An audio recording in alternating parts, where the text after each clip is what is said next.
जय श्री राम। जैसे प्रकृति से सीखने के लिए बहुत कुछ पता है। अभी एक छोटी सी वीडियो भी हमने डाली थी कि उस दिन उस पेड़ के पत्ते बहुत ज़्यादा झड़ रहे थे और पतझड़ आने से पहले हर पेड़ पर उसके पत्ते पीले हो जाते हैं। जो हरे पत्ते थे पीले हुए और पीले होने के बाद में फिर वो धीरे धीरे झड़ जाते हैं। तो यही जीवन की कहानी है। किस तरह से कोई ऐसा बहुत कम होता है कि अचानक भाई वो तो बिल्कुल स्वस्थ थे और ऐसे चले गए। नहीं तो लगभग लगभग आदमी को पहले कहते नहीं वो परमात्मा की तरफ से चिट्ठी आती, भाई कभी उसको कोई बीमारी लग गई, कुछ हो गया, इस तरीके से फिर वो देह को छोड़ करके जाते हैं। तो जो पत्तों की जो बात है कि पत्ते भी बेचारे कह रहे होते हैं कि पत्ता टूटा डाल से और ले गई पवन उड़ाए, अब के बिछड़े ना मिले तो दूर पड़े हैं आए। तो इसी तरह से ये हमारे जीवन की कहानी भी चलती है। अभी हमारे प्रधान जी हमारे बीच नहीं रहे, शरीर छोड़ गए। मेरे बहुत प्रिय मित्र भी थे, भतीजे भी थे, परिवार का अंग रहे।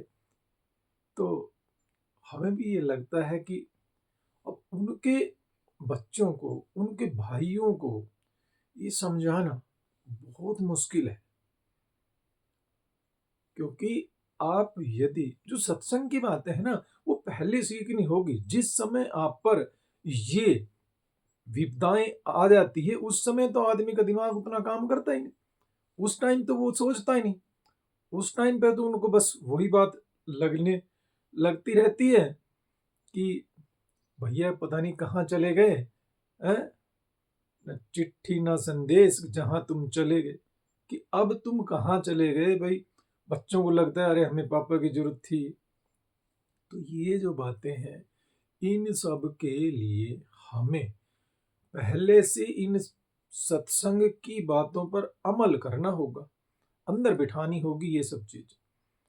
अगर ये सब चीजें आज हमने अच्छी तरह से पहले सत्संग में ना सीखी होती तो मेरे बहुत प्रिय रहे, मेरा भी बड़ा बुरा हाल, और अभी भी मुझे अपने ऊपर विश्वास नहीं है कि मैं उन लोगों का जब सामना करूंगा तो ना जाने मेरी भी क्या हालत हो। तो बात यह है कि अगर पहले से ही आप परमात्मा का रास्ता पकड़ लेते हैं और ये बातें सीख जाते हैं कि भैया जीवन में बसंत और पतझड़ की तरह से ही है ये जीवन। अभी जीवन चल रहा है, बसंत चली हुई, और जैसे ही जीवन गया तो समझो पतझड़, जैसे वो पत्ता टूट करके दूर चला गया, इस तरीके से ही हो जाता है।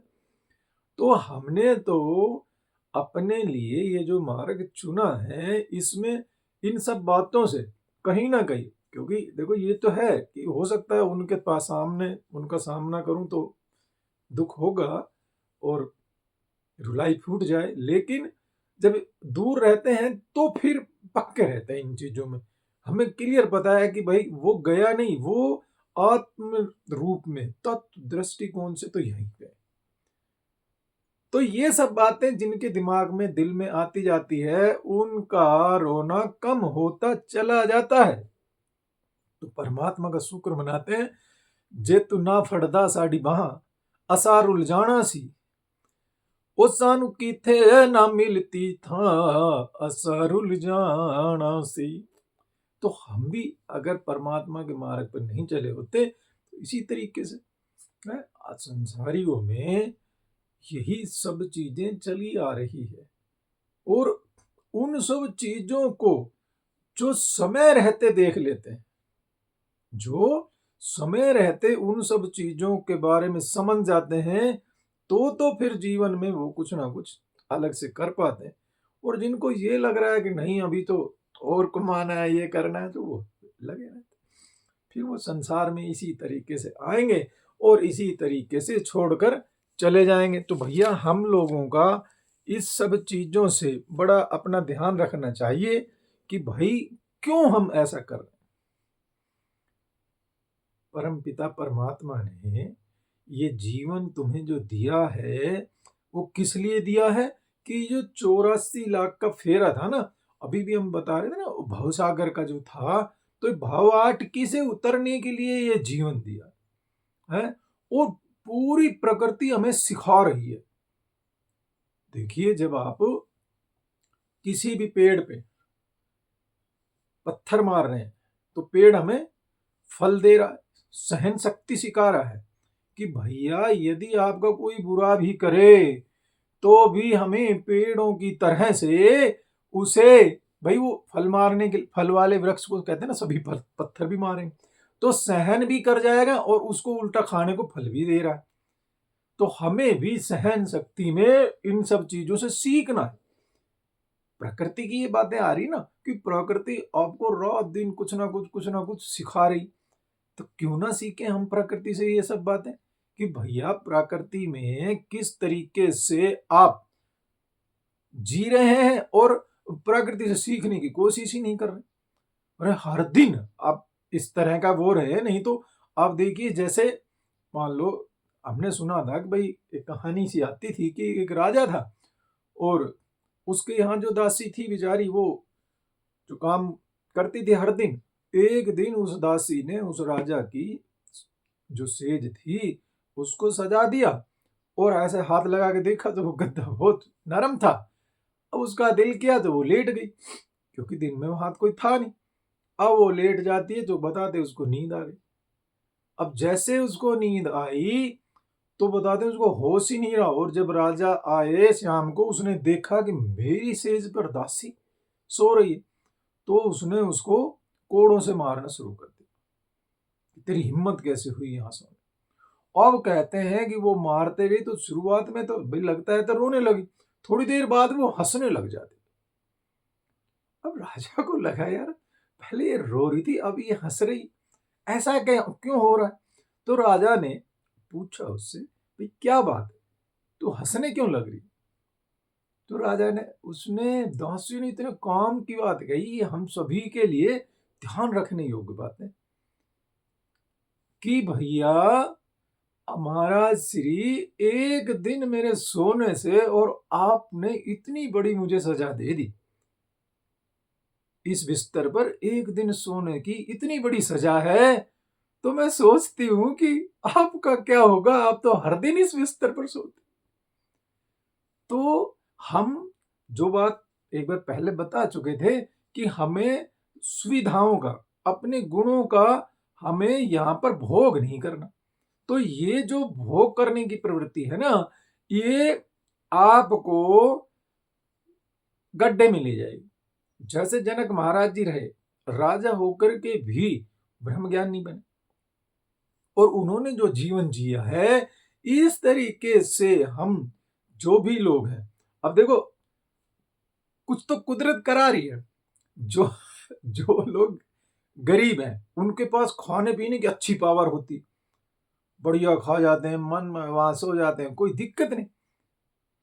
लेकिन जो लोग अमीर हैं उनको हर चीज की मौजूदगी है, लेकिन इतनी बीमारियां पकड़ लेती है उन्हें कि डॉक्टर कहता है ये नहीं खाना, ये नहीं खाना। क्या खाना कि दाल का पानी पीना, मूंग की दाल का पानी पी भाई।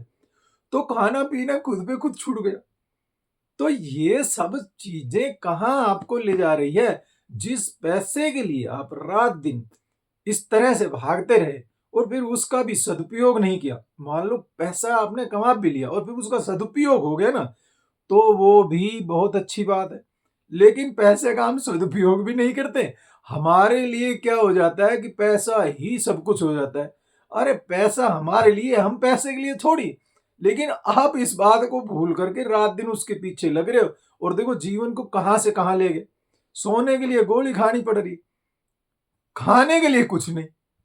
पहले कैसा जमाना था कि लोग गेहूं की रोटी को तरसते थे। गेहूं तो मिलता ही नहीं था खाने के लिए, तो जो बारीक अनाज था ना उसके लिए लोग तरसते थे कि किसी भी तरह से ये मिले, मोटा अनाज सबको खाने को मिलता है। और अब देखो कैसे चक्कर चल गया, जितने अमीर लोग हैं वो सब क्या कर रहे हैं, वो सब मोटा अनाज खा रहे हैं, और जितने गरीब लोग हैं वो सब बारीक अनाज खा रहे हैं। तो ये प्रकृति का जो चक्र चल रहा है ना, वो सबको बैलेंस करता है। जैसे बहुत से हमने भी सुना था कि भाई जब कोई आ जाता था ना, उस समय गेहूं की रोटी बनती थी, नहीं तो गेहूं की रोटी होती नहीं थी, क्योंकि गेहूं बहुत कम होता था। तो बहुत अमीर घरों में मतलब गेहूं की रोटियां हुआ करती थी। तो ये देखिए आज हर आदमी के लिए गेहूं उपलब्ध है, तो लोग बाजरे की तरफ भाग रहे हैं। तो प्रकृति का ये चक्र है, जिन पेड़ों से वो पत्ते गिरे हैं ना, फिर धीरे धीरे उन पर नए पत्ते आएंगे। ऐसे ही जो जीवन को छोड़ करके चले गए, फिर वापस वो नवजीवन में आएंगे। तो जिस देह से वो परेशान थे, मान लो उसमें कोई बीमारी लगी थी, मान लो उसके कारण उसमें रात दिन वो दुख पा रहे थे, उस देह को छोड़ करके उन्होंने फिर जो नया जन्म लिया उसमें सुख पाएंगे।